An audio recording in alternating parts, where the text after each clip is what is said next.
రక్తమోడే దారిలో మేము ఎందుకు ఉంటిమిరా బానిసల చేసినందుకే పదారా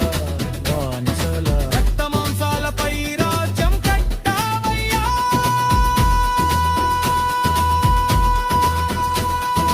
ఎవడికో ధర్మం ఎవరికో ఈ రాజ్యం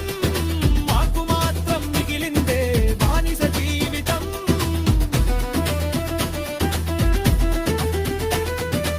మాకు కావలసింది సమాన హక్కుల స్వరాజ్యం సమానతత్వం స్వేచ్ఛలా